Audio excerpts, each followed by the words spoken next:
Welcome to Yeshiva Daf Shir sponsor Lui Nishma Sami Akashon Lab Basit Chok. We're holding Metzia Daf Tzadites, starting the Mishnah of Seiches and base on the bottom.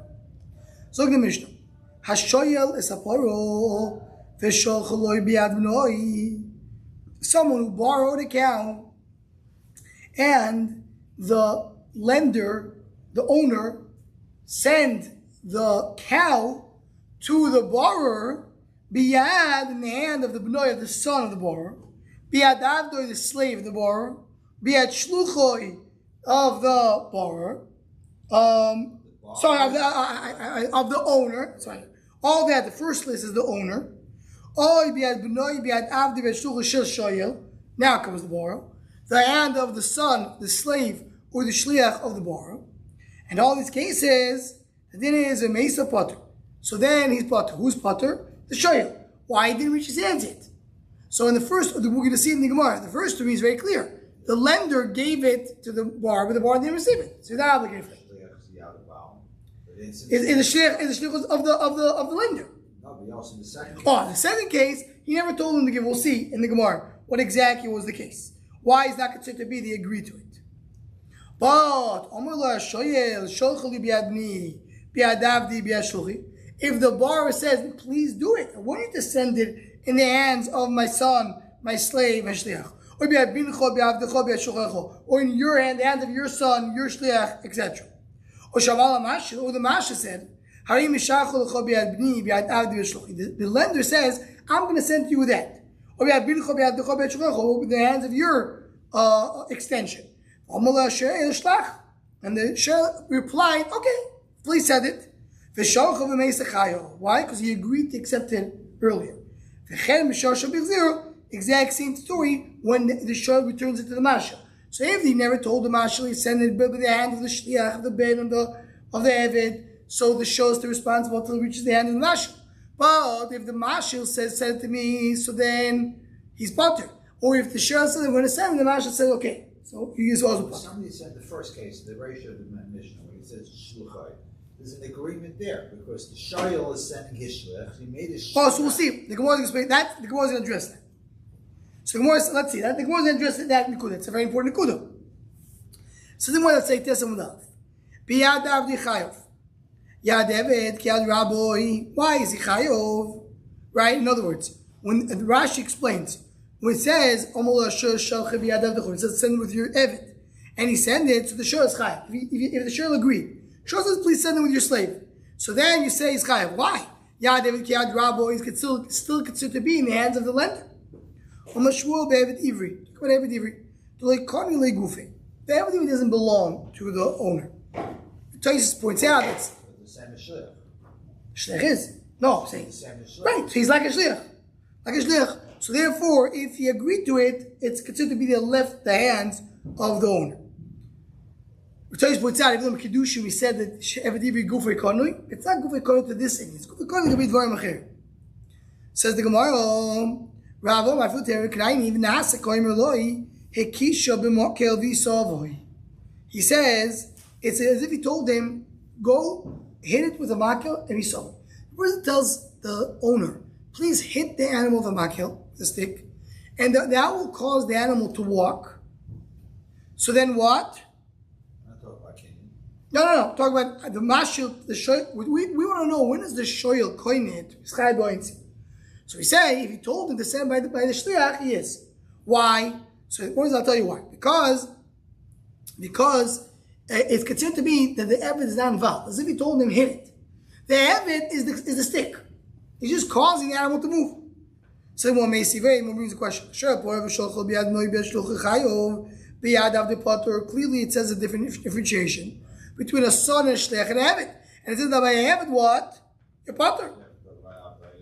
Visually, Shmuel must listen to Evet Ivri by Yisrael V'Gnani. According to Shmuel, we said there's a difference between Evet Ivri and Evet Gnani. There's the chiluk. Evet Ivri is considered to be like a shliach. Evet Gnani is considered to be an extension of the owner. And Rav Kasha, according to Rav, that whenever the Evet takes it, it's as if he hit him with a stick, and therefore he's potter, and therefore he's chayov. So why wasn't the Evet Ivri Evet Gnani? Meaning, not that every time you send the Evet as if he said it.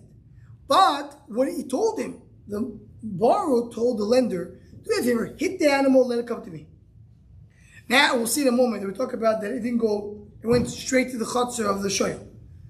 And he said, okay, you know what, instead of me hitting it, I'm going to just sell my slave. That is, the slave then has a din of giving a hit. The hit, as we learned. Please, Bava, I want to lend your cow. He says, how am I going to get to you? Give it a hit, it's going to come. Once I left the property of the lender, so he's chayav. If it died.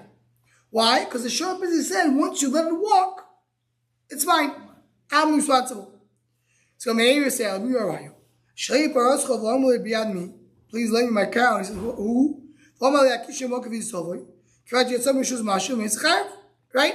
So Raya brew. That's exactly the Raya. No, don't be right from here. Here you could say, the chotzer of the borrower is inside the chotzer of the lender. Meaning, the lender is in its chotzer. He hits it, where does it go? There's only one place. Rashi explains, there's no shusarabim. The only location where the cow could go is from the chotzer of the lender to the chotzer of the borrower. There's no other way to go. So therefore, it's considered to be that the shul gets it. But if it's not going directly to there, and here you have so where is it going? If it goes to Shusarabim, is that good enough or not? The Taisis regarding kidney, does kidney work with Shusarabim or not? Not going to go into it right now. But if it's not going directly into the borrower, maybe not. So we don't have a right to our case. If the case the Bryce talk about is going straight to the shul, what's a chiddush? Meaning there is some corners. Rashi says, Zaviyois v'oitzi. It's not when you go to the house of the borrower, it's not right away in the house of the borrower. The house of the borrower is very large property. And the cow can go and just disappear there in the middle of the forest.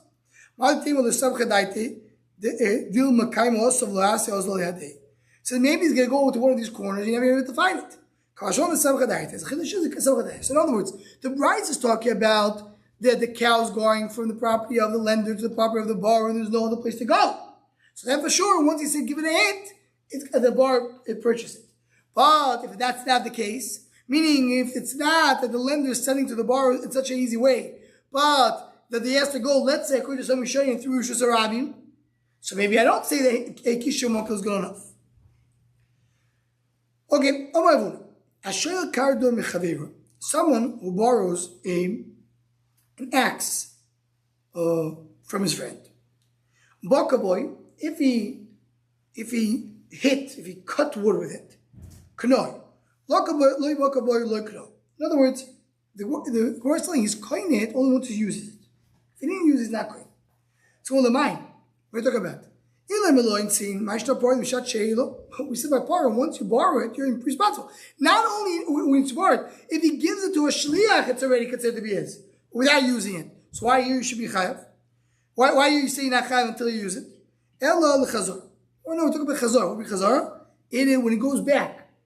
When the shoyel gives it back to the, in other words, if the mashil can change his mind and say, I don't want to give it to you anymore. So the owner gives it to the borrower as a loan.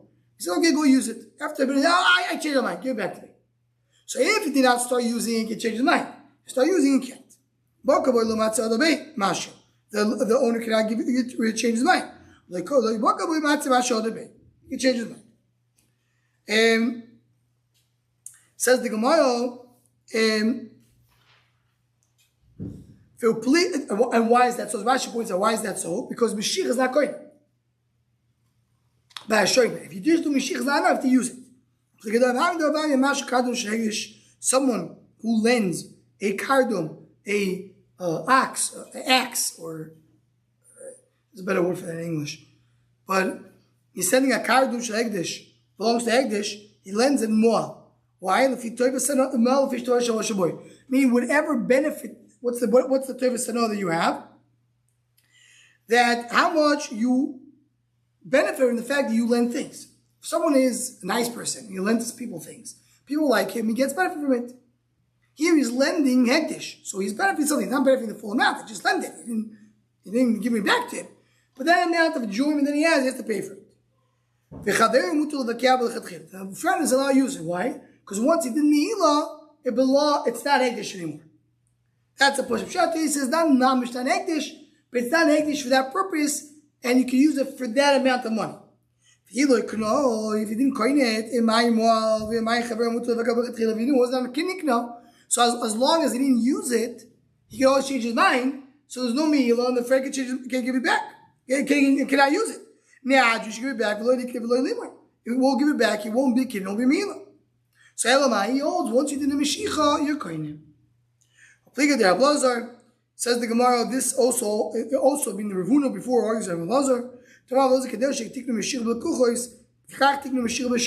same way a buyer buys with Meshicha, also a Shem buys with Meshicha, and that's going to be his completely.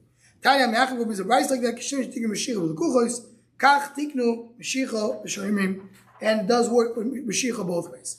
Ukeshem says the Gemara, that's like that on the base. Shekar Konik is because of Shtar B'Chazoko. Now, so the first Keshem, that's the sugi that we need to know.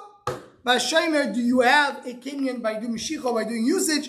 One says, you see from here, we have a Machlekes, and there's a mandama that says you have to do a Meshicha, which is Meshicha, by doing Meshicha, you're koinim. Now, there's another sentence over here. What's the other sentence? The other sentence is the same way you do Karka, is because of Shtar B'Chazoko. Same way a Karka you buy by giving money, or you give me a Shtar or Chazoko, Kach Schirus, because of Shtar B'Chazoko. Also schirus. What is schirus? So Rashi says the Havamim in the Gemara was schar beim of a kelim.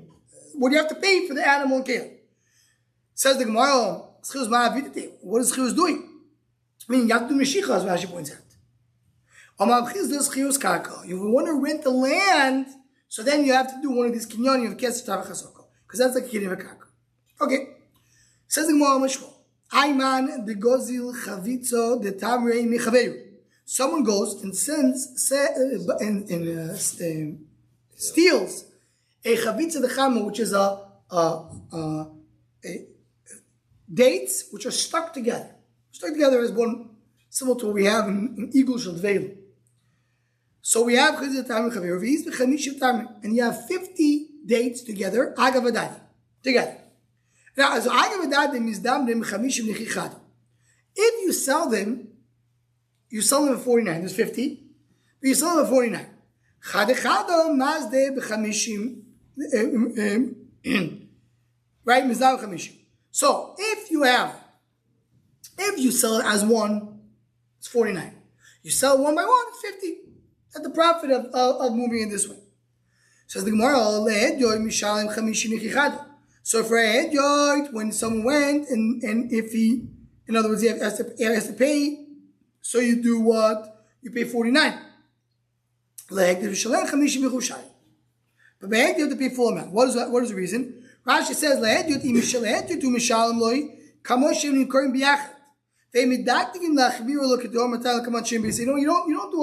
don't do such a digduk. You give it them with a bundle, a sale. But you have to give him the full amount.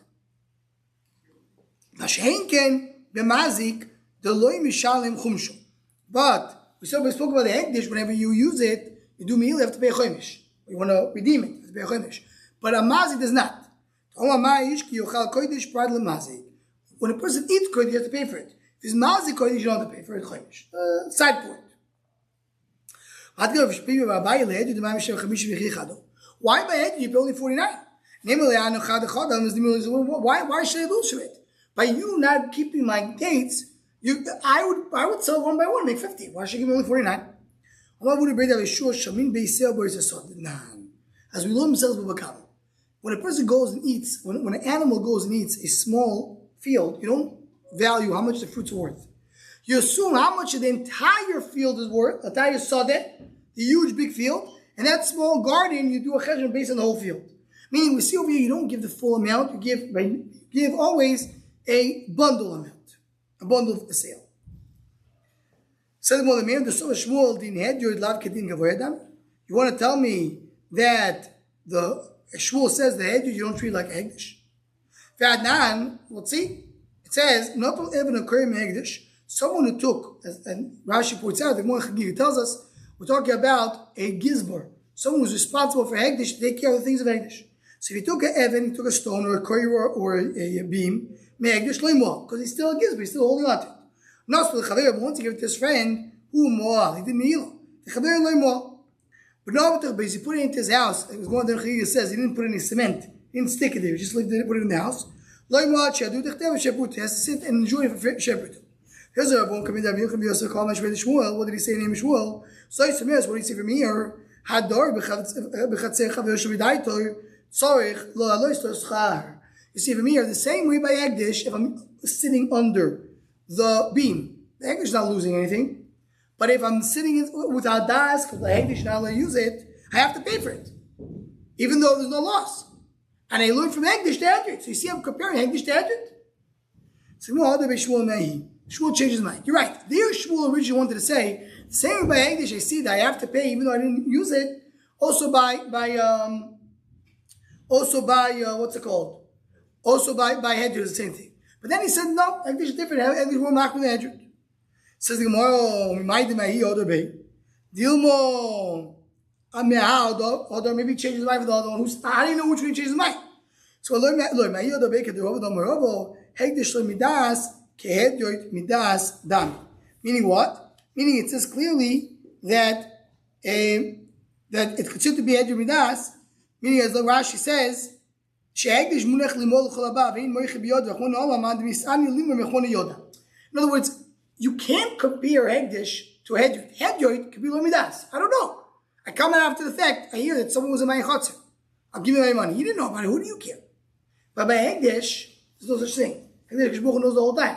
So as if someone stood in front of this chotzer and said, I don't let you come in unless you pay. Of course I can tell you I don't let you come in unless you pay. It means he doesn't know about it. But if he knows, he can take it out. So that by Hegdish, for sure you can't compare Hedyoit to Hegdish. That's alright, you can't compare it.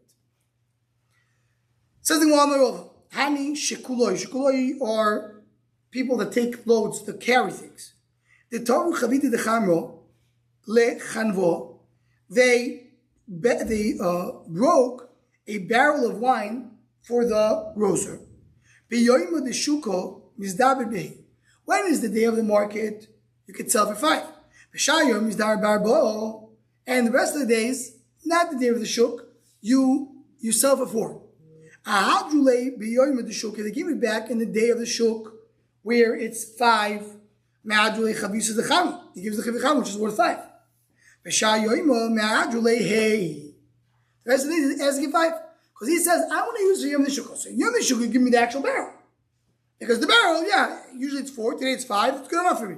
But when I'm Yom Nishuk, I'm not able to sell it for 5, you have to give me 5. Because if you want to break it, I would sell Yom Nishuk. That's only if you did not have wine to sell. But if you had wine to sell, adds Rashi, he did not sell it. So then he has, and then so he shows why. If you're saying, "Oh, I would sell it," why didn't you sell what you had? So if you had wine, if you didn't have wine to sell, you could say, "I would sell it." But if he says, "Oh, I want to sell wine," yeah, really? What about all the wine do you have in your storage? Why didn't you sell that? Oh, so you don't really want to sell it. He's not asking for it. So you don't have to pay the whole thing. When he does pay him, he takes out for him agar tirche v'dmei barzayoso. So agar tirche is this, how much, because if you would have to sell in the shuk, you have to hire a worker to come and take you to the shuk. So you won't sell for 5. You have to give a little bit of money for the worker. I didn't do that. So they don't give him a full 5, they reduce the amount they have to pay for a worker. And barzayoso, Rashi says it was barzayoso. 2 things to explain it. 2 ways. One way means barzayoso means marketing. The marketing material, you have to go and advertise it. Or barzayoso means the spirit that you put on the barrel to take out the wine. So in other words, there's some expenses involved when you sell. You don't have these expenses. So take that out from the profit.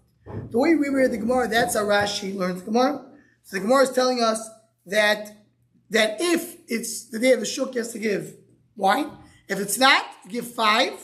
And the taina against him is, as long as he would sell, he did whatever he can to sell that day. As the Vilna Goyen points out over here, he says the Rif and the Rambam, they're saying that you have to get paid for it. If it's the day of the shukah, you give him the barrel of wine. What do they care? The barrel of wine is worth for them 4. For him, it's worth 5. Give him away 5. But if it's not the day of the market, you don't have to pay 5. It's to pay 4. He can't come and say, I want to have it in that value. Right? And you pay him whatever it's worth when you give it back to him. So barrel of wine, you can do whatever you want. But the money, you give the lower amount. And then the question is, what is the Hemshech Gemara? So the Gemara says that it is not like Rashi says, oh, you had wine and you did not sell. But according to the Rif, they're saying, he didn't have wine to sell. But if you had Chav Tzvuni, so what does he say? Well, I need the wine to sell the wine. Give me money to sell the wine. Because I need money. You're saying, no, you're busy with your wine right now. You have enough to be busy with. Don't come and claim to us so we can give you, in other words, you can ask for money if you don't have wine to sell. I'm not busy now selling wine. If anyway you're busy selling wine, I can give you wine. I don't have to give you the money. But if he doesn't have it to sell, and you sell it and you give it to him for 4, and he has to pay you back 5, right? He doesn't pay 5, he gives you 4. But he says giving you something that's worth 5. No, it's worth 5 only with the shukah. Right now it's worth this. So they broke a barrel of wine. According to the Riv, if it's the best of the year, give him 4. For what? It's worth 5 only with the shukah, not selling with the shukah. You pay him what it's worth the day that you pay back. Now, if the guy anyway is selling wine, he doesn't give him the 4, he can give him the wine. No, it's not borrow. Talk about a guy who was a schlepper. He schlepped, he broke it. You have to pay it. Nizikin. How much do you pay? Which value you have to pay? There's no law over here. Okay, we'll stop over here with Hashem. Continue for the Mishnah tomorrow. All Yes, Hashem.